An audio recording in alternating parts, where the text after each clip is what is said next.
Expired. The next speaker is Honorable Malema. Thanks, Chairperson. Mr. Paul O'Sullivan, you have admitted to have received. Good morning, guys. Good day. Hope everyone is doing great. I hope that you have watched a session of Paul Sullivan in the Parliament yesterday. But there is an interesting part of Julius Malema. I think that Julius Malema is always bringing a big guns. Always Julius Malema, whenever he is asking question, he always bring big guns. He always bring big guns. So as we are about to please make sure that you watch the entire video.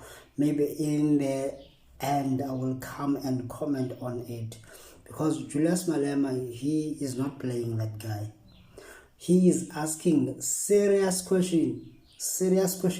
You can see everyone in the Parliament, they are asking their questions now. But the questions that Julius Malema asks, they will shock you. No one is asking question in that Parliament like Julius Malema. People, they are asking questions, but no one is at the level how Julius Malema is interrogating that guy. No wonder they want him into jail. I'm just saying it.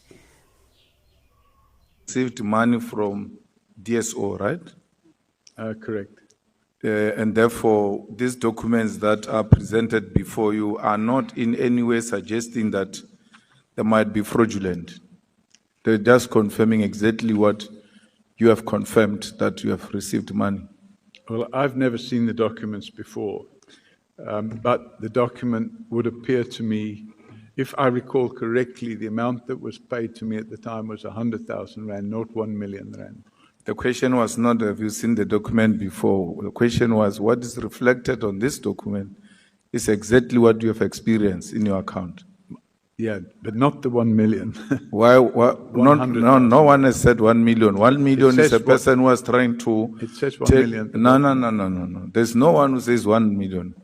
The document says. No, the document doesn't say 1 million. It does. If you look at the printed statement, it says 100,000. Correct. Yes, that's what it's saying. Yes. So to try and delegitimize what looks like a legitimate document is unacceptable. I'm not trying to. Not you. I'm just saying, following up to what was the impression that was created here, that this might not be correct figures. Why were they giving you money? As I've said to you, they were refunding some of the expenses I'd incurred. There's nowhere the written refund. There's no way. The first document says a request for an advance from the DSO confidential funds. I haven't seen that document. Have they not shared the document with you? That's all I've got, just that. I've not seen anything else. Yeah, there is a document here from Scorpions I've not seen that says they're giving you advance. I've not seen and there's two documents. The one says request for an advance from the DSO confidential funds, and then the other one says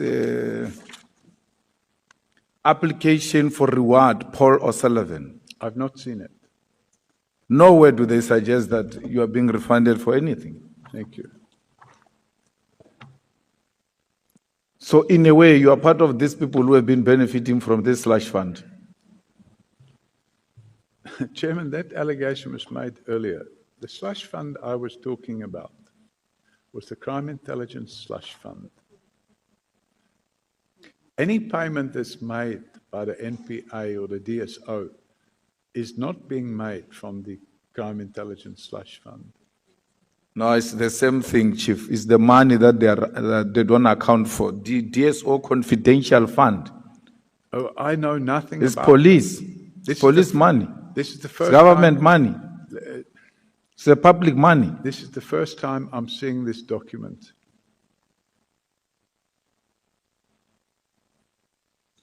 And in fact, what they did internally, I don't know about it. I just know that they made a contribution to some of the massive expenses I'd incurred in respect of investigations that I carried out in relation to the two projects. The one was called Project Coffee, and the other one was called Project Bad Guys. Yeah, it's written here, Project Bad Guys, brackets, coffee. Yeah, there were Coffee leg. two projects. And it related to the international drug smuggling syndicate with tentacles around the world. And this is not a reward. It says here it's a reward for information, but I'd never seen this document before. It wasn't a reward for information. It was refunding of expenses or partial refunding of expenses. It makes the situation worse, Mr. Paul O'Sullivan, because it means the money was released under false pretext. Well, I know nothing about that. Because if it says reward and you call it a refund, it means whoever went to apply for this money lied I don't know. that you are being rewarded. I've only seen the document today for the first time. But it lists a number of names and people that went to prison.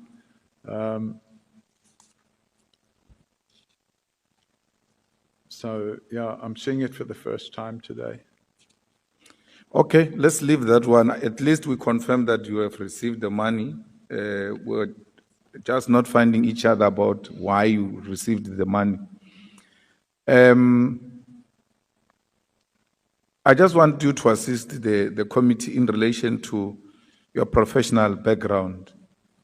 So, did you complete O-level or A-level? O-level and one A-level. One A-level. Yeah. What that is equivalent to what in South African terms? I don't know how you equate it. I suppose it would be something like a matric. So you've got matric. They don't have a matric. No, I'm saying it doesn't matter what they call it. I think there. it would be called the equivalent of a matric. You've got an equivalent of matric. Correct. From there, which post-matric or post-A1 level did you go to? So University or technicon or anything of that I sort? went to a technicon, but I'm not prepared to discuss my educational background. Which one? I said I went to a technicon, but I'm not prepared to discuss my educational background. I made that clear. And No, the you're going reason- to have to discuss your educational background because you took our money. We hired you No, you at didn't. AXA. I At didn't- AXA. No, take that's your our money. Okay. You only get that money if you have reached certain particular qualifications. So we want to see if you received that money legitimately. Which money? AXA, you worked for AXA, they were paying you a salary. They paid a salary, Yes. and I gave them a good return on that money. No, it doesn't matter. Did you get any tertiary qualifications? Yeah, I did. Which is what? I'm not prepared to discuss it. But I want to check if you're qualified. You go ahead and check. No, I want to check with you if you are qualified to be head of aviation security. Well, then you should perhaps speak to us. And if you look at the report of the 2002, there is no even such a structure in the organogram of AXA. In the report of AXA, there is nothing called group aviation security, group heads aviation security. You are the only person who's using that concept. No one at AXA is using that concept. Even the advert, there were 2 adverts that year which were taken out. None of those adverts say group head aviation security. They say aviation security. So I think, I don't know where you're getting your information from, but I think it's defective. I'd like to refer you to a page in the annexes.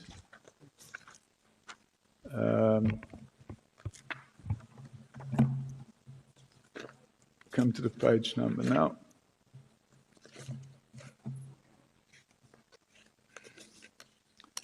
I'd like you to refer to page 62.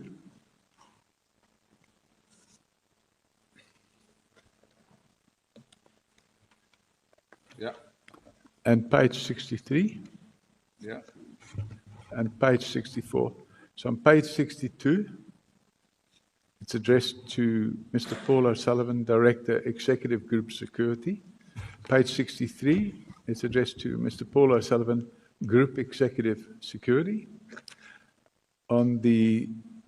business news or engineering news article, which is page 64. If you look at the second paragraph or the third paragraph on the left-hand side, it says, according to AXA Group Executive Aviation Security, Paul O'Sullivan, this is substantially more than was likely to be allocated had the 2001 terrorism attacks not occurred. And it talks about 150 or 140 million rand budget to improve security. So perhaps those three references would indicate that there is, in fact, a position called Group Executive Aviation Security. No, the two heading don't speak to that. Pardon me? The two heads, the two things that you referred me to under Mr. Paul O'Sullivan, Director, Executive Group Security. That's number one. Number two, Mr. Paul O'Sullivan, Group Executive Security. Correct. There is nowhere where they call you Group Head Aviation Security. So my job title was Group Executive Aviation Security. So if you look at the page 64, on the third paragraph on the left-hand side, it says, according to AXA Group Executive Aviation Security, Paul O'Sullivan.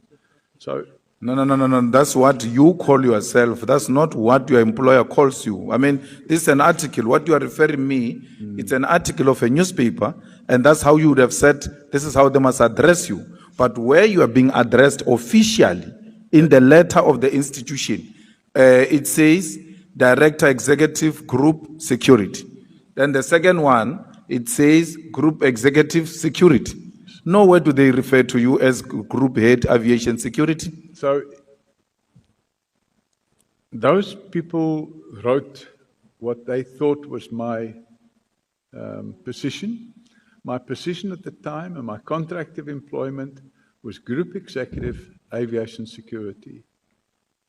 No, Mr. Paul, I'm saying to you, even the advert that was advertising that position did not write Group Aviation Security. It wrote Head Security. It's 25 years ago. Yes, then you arrived there and gave yourself a title that is non-existent. No, that's not Because true. it's not there in the organogram of the institution. There's no such a position. In their report, if you go and read Which their report? 2001 annual report, which will probably be published in 2002, if you go and check that report, you will realize that there's no such a position in that structure. Chairman, But let's pass that. I'm just making the point that I was employed at AXA and I was employed in the position of Group Executive Aviation Security. But say, I'm going to have a problem because you cannot refuse to tell me what are your tertiary qualifications, yet you occupy a head aviation security position, which its equivalent now, as if you look at the adverts this year, they require master's degree and some 5 years experience.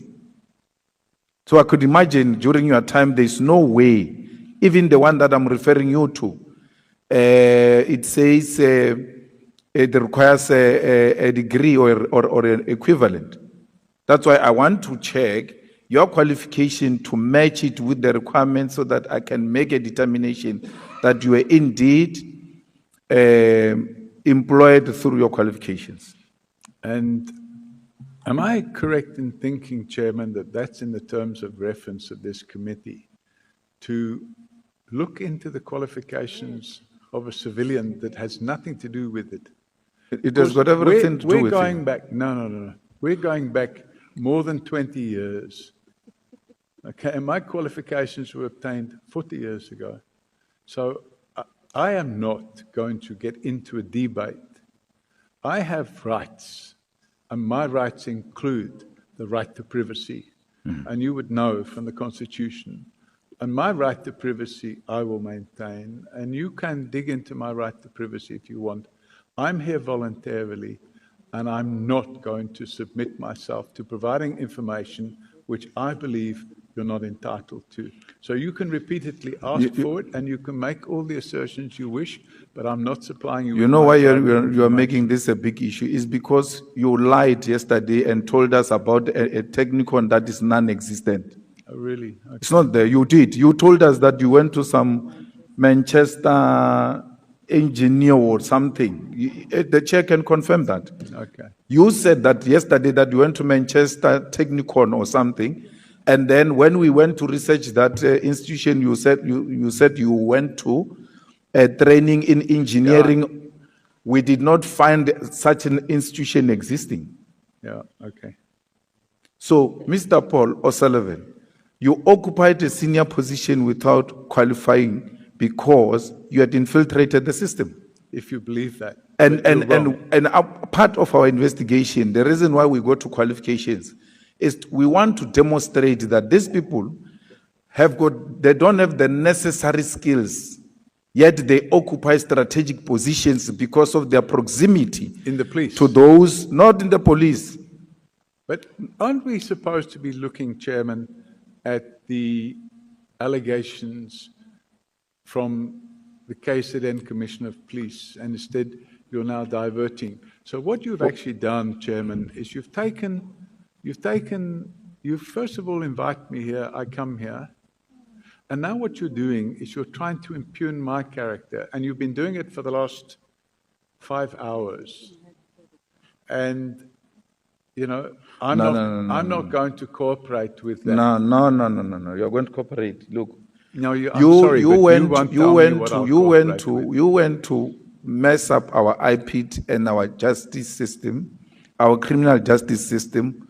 We're trying to establish as to who is this person who is alleged to have done the following in the institutions that we're investigating. It is in that context that we're asking you about yourself.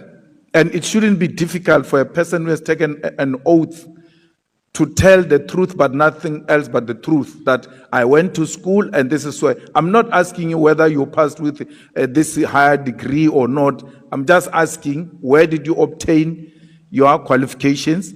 Because yesterday you told us about a different technicon that is not a Manchester technicon. Okay, then you are doing engineering. You get the transcript of yesterday. And Now I think today- you'll find your mistake. And Chair, can you please intervene and perhaps remind him of what he said? Mr. Paul Robert O'Sullivan, you went to Manchester Technicon.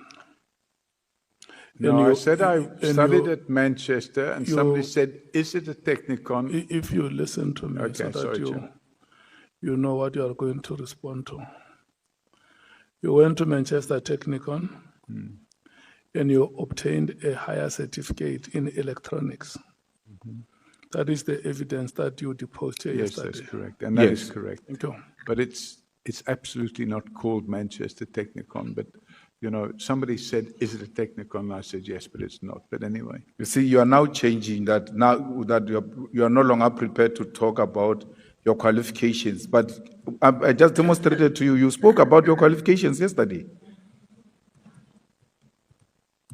And you were not qualified to be employed as head of anything at AXA because you didn't possess the necessary qualifications. Number two, which I want to ask is, after you went to, the military intelligence, did you work anywhere else except when you left the military intelligence? did I work anywhere? What? Did you work anywhere after you left military intelligence?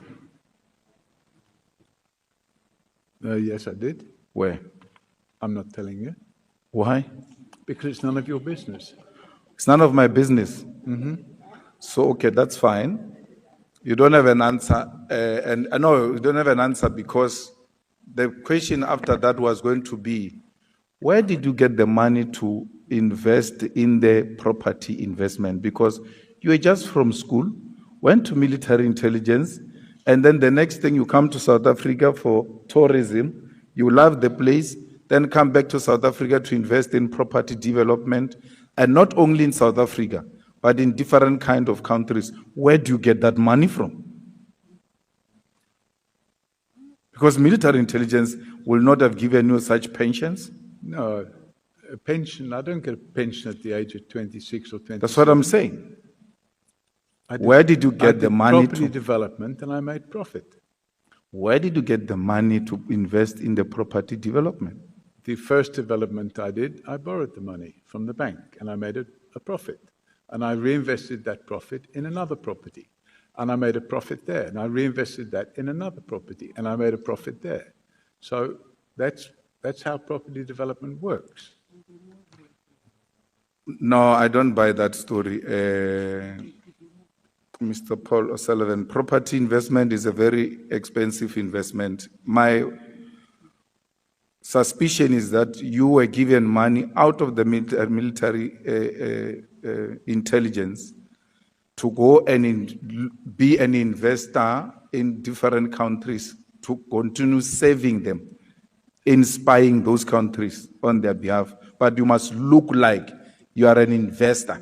With respect, Chairman, I think the honourable member has been watching too much TV. Why? Because you're speculating. You have never worked to get money to qualify to engage in property investment. How do you know that? That's what you told me, at least. You went to work at military in intelligence, and then from there you worked in a firm. You can't tell me, because if you tell me that firm, I will be able to evaluate, to check, and make 1 + 1 to see if we can make such money to invest in property investment. With all due respect, my property investment activities took place probably when you were still a baby. Yeah. But the reality of the situation is, if a person is an entrepreneur and he makes money, how can you then jump into the conclusion that that person is being paid from a government fund or something of that nature?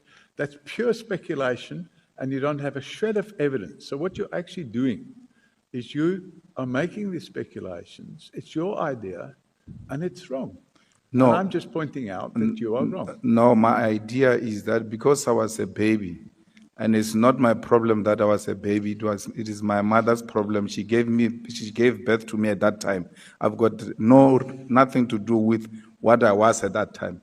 So because you were an old man, you have to teach me how you came about to become a property investor. You can say I'm formulating it because we've put you there, and we want you to educate us as to how did you become this big property investor from just military intelligence. I won't say I was a big property developer, but I was a property developer. And when you bring money into South Africa, you convert it from pounds to rand. You get quite a significant amount more rand. And if you look at the property prices overseas and you look at the property prices here, you can buy more property here for the same amount of money you will buy much less overseas. And I decided to get involved in property development. And if you find that suspicious, it's a problem. And I believe the reason you're finding it suspicious is because you and certain other members of this committee are looking for ways of covering up the criminal conduct of crime intelligence officials and the abuse of the slush fund. And that's why we have people like Pashlani, who's on trial at the moment, getting away with the crimes that they're committing, because Parliament, or certain parts of Parliament, are not exercising their duty of care and their duty to look after the interests of the country. Mr. Paul O'Sullivan, if you know me, I'm not part of the nonsense you're talking about. Not me. I'm not part of any nonsense you're talking about. I'm not part of any slush fund or anything. I question people the same way I'm questioning you, all of them, including Lieutenant General Mkhwanazi. I questioned him because I'm about the truth and nothing else but the truth. And I'm not going to be patronized or be intimidated by anyone. Not me. They can try with other people, not me. Okay. So you must never ever group me with people who are involved with some people who are doing wrongdoings in the crime intelligence. If you have been following the proceedings here, you will see that I've taken the same posture with everyone. You are talking about former General Patlani. He's still coming to us. We are not done with him. When his turn comes, we'll attend to him. You are saying you are a certified fraud examiner. Mm-hmm. Who certified you? The Association of Certified Fraud Examiners. So, association where, here or in the USA? It's a US, it's based in Austin in Texas. So they give you a certificate which you perhaps attached here, which we can make reference to confirm that you are a certified fraud examiner. Well, if you look at page 73,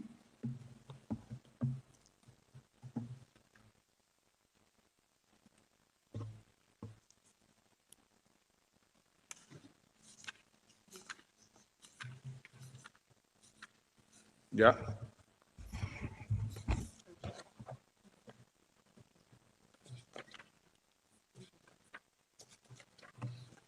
And if you look at page 67. 67. So page 67 says Association of Certified Fraud Examiners, South Africa chapter number 91. ACFESA, Certified Fraud Examiner of the Year, 2014, was awarded to Paul O'Sullivan for his contribution to the fight against fraud and white-collar crime. And if you look at the page 73, it says again, Association of Certified Fraud Examiners, South Africa chapter, ACFE, hereby awards Paul O'Sullivan with the Certified Fraud Examiner of the Year Award 2022, with all rights and privileges under the bylaws of the ACFE SA chapter. So what requirements must one have to be admitted into doing this type of qualification? I'd have to go on the website and have a look because, but you have to take exams, you have to undergo quite a lot of training. Yeah.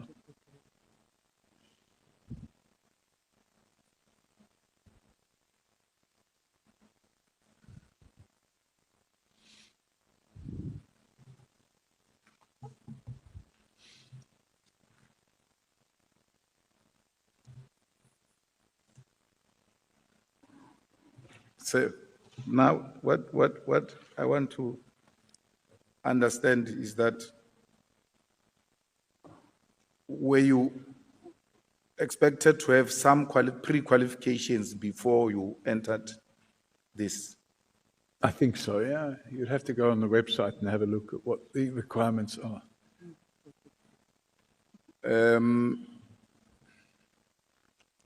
The issue of security clearance, you said to me at that time when you were head of aviation security, the issue of security clearance was not a requirement. That's correct. No, but when we look at the necessary act that was applying at the time, that was a requirement. It became a requirement in 2003. That was after you left? No, before I left. Uh-huh. It was made a requirement in 2003. And then when they found you without having the security clearance, what happened at the National Key Point? Then I could no longer be the National Key Point officer, and I could no longer be sitting on the National Aviation Security Committee. Have you ever been found guilty of a GBV? What's GBV? Gender-based violence? Yes, in 1999, I paid a 500 Rand admission of guilt fine. for an alleged assault. And in retrospect, I probably shouldn't have paid the fine, but my lawyer at the time advised me that either there would be a trial or I could just pay the fine and it wouldn't be a criminal record. Unfortunately, I paid the fine. It was made a criminal record, and then it was subsequently, what do they call it? Expunged from the record. Do you still have your firearm license? Yes, I do. Is it not the requirement that when you are found guilty of such a thing, they should withdraw your firearm license? So there wasn't a trial and I wasn't found guilty. I just paid an admission of guilt fine. It's like if you're driving at 150 kilometers an hour and the speed limit is 120, you get a ticket in the post and you can either go to court and challenge it and then you get convicted and then it'll be on your record, or you pay an admission of guilt fine and then it doesn't appear on your record, although that is now changing because I think with the new, what do they call it, AARTO Act, even if you pay an admission of guilt fine now, it becomes part of your record. But at that time, it wasn't the case. Have you ever faced any allegations of sexual misconduct? No. There was never an allegation that you were accused of raping an underage girl? Definitely who not. was in the Randburg area, who was Absolutely a close, who was a daughter of a close friend? Absolutely not. I mean... And that will mean you have not even tried to pay any bribe to those parents to... I've never had such allegations made. Nothing of any nature whatsoever. What is your relationship with McBride? Robert McBride. I have no relationship with him. Professionally? When he was at IPID, yes. What required you to work with him at IPID, which makes it difficult to work with him when he's outside IPID? Because I'm not involved with him now. When he was working at IPID, he was the executive director of IPID. Mm-hmm. And he was unlawfully suspended, and he was off work for, I think, 10 or 12 months. And during that period, I opened a criminal docket against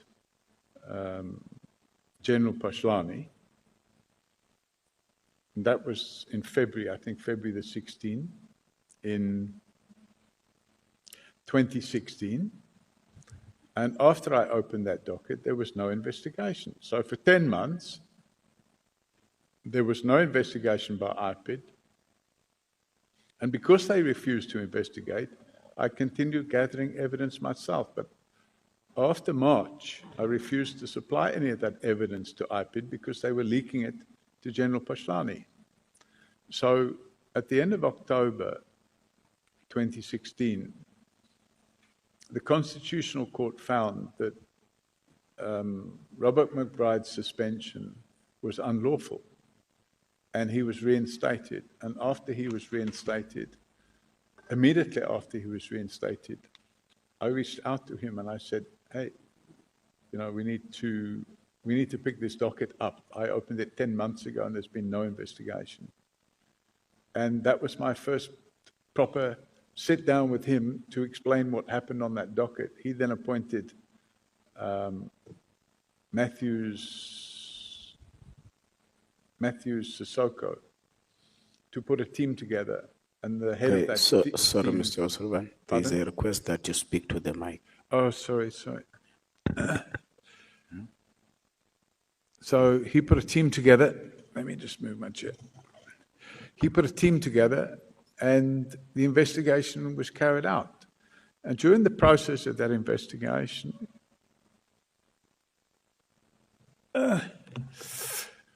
3 weeks into that investigation, there was a threat to murder myself and to murder Malema Mashlangu, who was leading that team. And as a result of those threats to murder myself and Malema Mashlangu, we had further meetings, and it was decided that we needed to find out who these threats were coming from or where they were coming from. And they managed to trace the phone to a police official that worked at OR Tambo, but the police official claimed that he lost his phone the day before the threats were made. So it never got anywhere. And I mean, then what happened, so that was in November, towards the end of November 2016, on about between 10 or 12 or 13 of December, we had a braai. It was a year-end braai. And Malema Mashlangu was there, Robert McBride was there, Cedric Nkabindi was there. There were two other guys, I can't remember their name, from IPID. And I was there. Some of my staff were there. I think 3 or 4 or 5, maybe 6 of my staff were there. And we had a braai, and it was a year-end braai, and that day I was flying overseas. And 3 days after that braai, General Prince Makateri, who was then the unlawfully appointed head of DPCI in Gauteng, leaked a media article through a private investigator by the name of Chad Thomas to the media.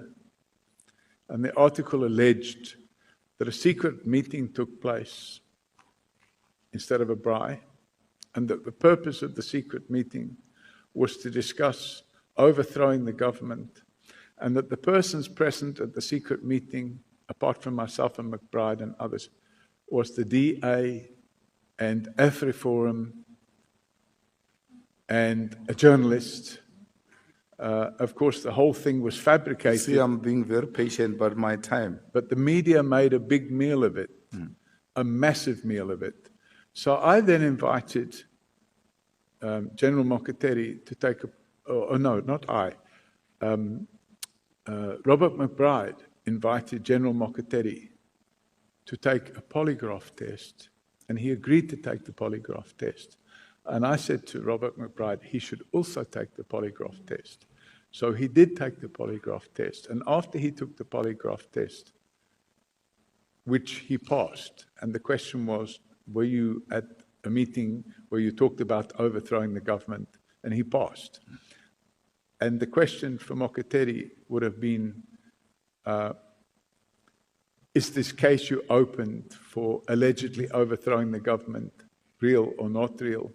And he refused to take the polygraph test. So that was kind of the end of it. That's fine. And then Naim Kasim, what is your professional relationship with him? Naim Kasim, if I go back to, trying to remember the year, either 2011 or 2012, I'm trying to remember the year.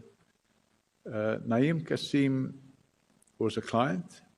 He came to us. He asked us to carry out an investigation in respect of certain events that had taken place with him. He owned an OK Bazaar in Brits,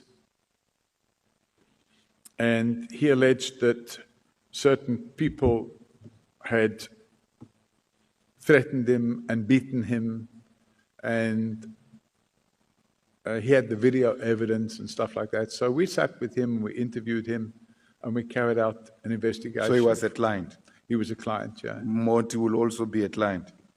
Today. Moti is your client? No, the company, there's a, Zunaid Moti owns a group of companies called the Moti Group.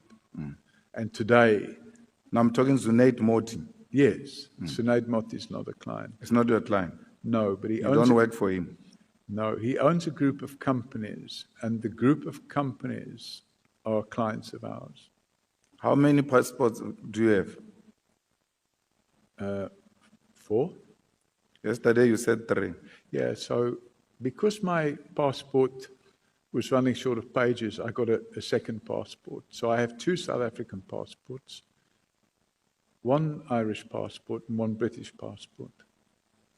No, you did an interview, I can't remember, with you in a book where you said you've got 4 passports. Yes, I have 4 now as well. Yeah, South Africa, Ireland, Britain, and then the 4th one? South Africa. So you have 2 passports of South Africa? Yes, because when you want to go to a country, you have to have pages in your passport. If your pages run out, you can't enter a country because you need to have so many blank pages. Also, if you want to get a visa to go somewhere in your passport, you have to leave your passport at an embassy. No, but those are passport books. Passports means passport. As in Yes, I'm talking passport. You have the one that is full, it doesn't matter if it's full. I just wanted to know. Because when I say how many passports do you have, I mean, which many countries do you belong to? 3. 3. Yeah, South Africa, Britain, Ireland. correct. Only. Yes. So you have 3 passports, not 4. Actual Passports documents, means I have yes. 4. I have 2 South African passports, obviously valid. Thank you so much, honorable members. That time has come to an end. Honorable Matthys. No, I'm not taking. We are pressed for time. I don't want to come and find myself in trouble with the latter speakers. Honorable Matthys. Thank you, Chair. Good afternoon, Mr. O'Sullivan. Have you ever applied for security clearance in any country? Only in South Africa. In fact, what happened was when I filled in the forms and I handed them in, they said to me, "But you've got dual nationality." And I said, "Yes." They said, "Then you can't get security clearance." So did you submit your application, though? I handed it to, I can't remember the name of the person now, a general.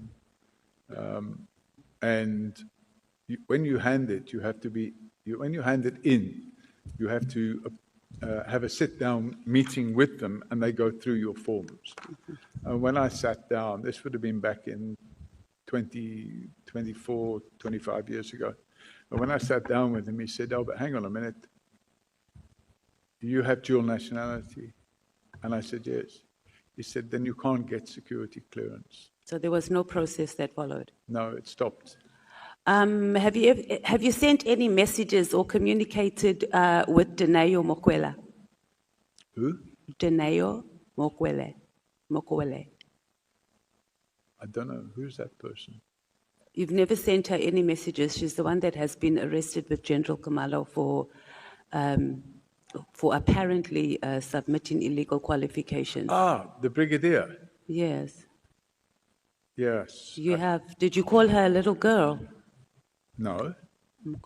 I requested a meeting with her because we wanted to find out. And she said to me,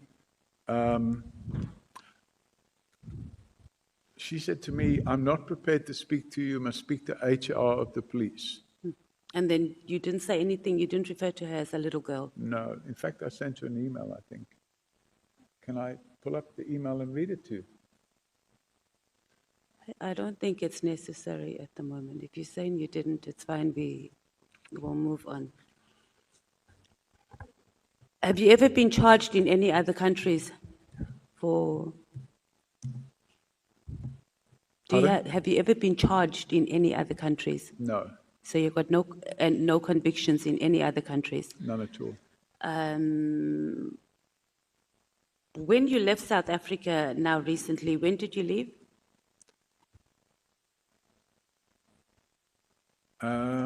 I can't remember the date, but it was last year.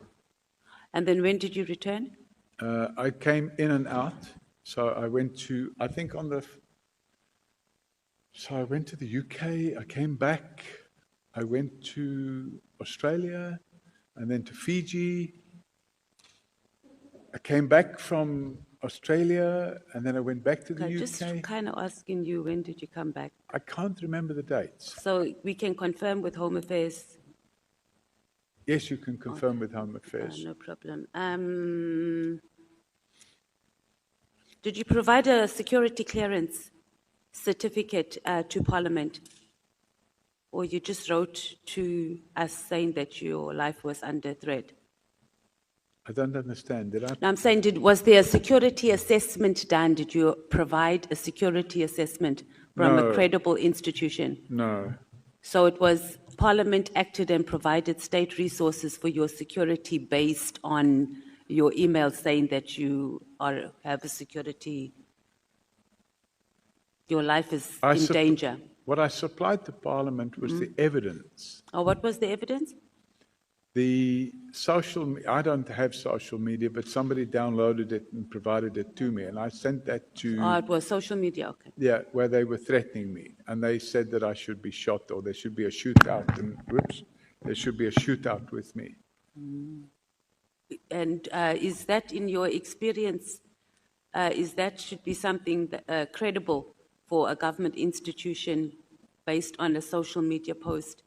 So, Instead of doing an assessment, because my understanding is that a security assessment can be based on evidence that there may be a threat. so if you have a single message where a person's threatening you, then I think that would call for a bit more of an investigation. But we're talking about, I think, 20 or 30 from different people on social media. So what I'm saying is that you submitted evidence, right, that there are people that are threatening you on social media, but there wasn't an assessment on whether those threats were legit or not. And then Parliament came to the rescue and provided you with security using state resources without a security assessment. That would appear to be the case.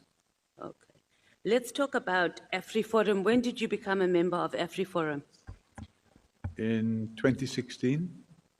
2016. Do they fund you? No. So, and then beyond you paying your membership fee? I pay 120 Rand a month. 120 a month? Yeah. Must be nice to be AfriForum. And then do you fund them for anything else outside of your membership fee? No, I don't. For cases you have never given them any money, donations in kind? I think I might have given them a donation. More or less, how much, do you remember? I think it was a bottle of Jameson whiskey. Oh, so they shared it amongst themselves, or it was for the director or something? I gave it to Kali Creel. Oh, okay. And you said in 2016? 2016. And what informed your decision to become a member of AfriForum? In 2016, I got invited to a meeting with Kali Creel. And I think it was Mampela, what's her name? Rampella, I'm trying to remember, we call her Ma. She phoned me, she said she wanted me to have a meeting with Kali Creel. So I went to the meeting with Kali Creel. And Kali Creel told me that AfriForum wanted to set up an anti-corruption unit and to have internal investigations going. And would I be prepared to sit with them and give them advice about how to do, not how to do the investigations, but how to set up such a unit. So I sat with them. I think we had several meetings, and then I can't remember the name of the lady now, but they introduced me to a lady who became the head of anti-corruption at AfriForum. And then I consulted with them probably 2 or 3 times. Okay. And I subsequently found out that they then started that unit, and I believe they offered position to Advocate Gerinel and some of the So, other Mr. people. O'Sullivan, you're not really answering the question. The question was, what informed your decision, not how it happened and the meetings, but from what I understand, and I think we can safely summarize that it was because they wanted to set up an anti-criminal unit. It informed that, and plus the fact that they had a telephone number that you can ring Okay.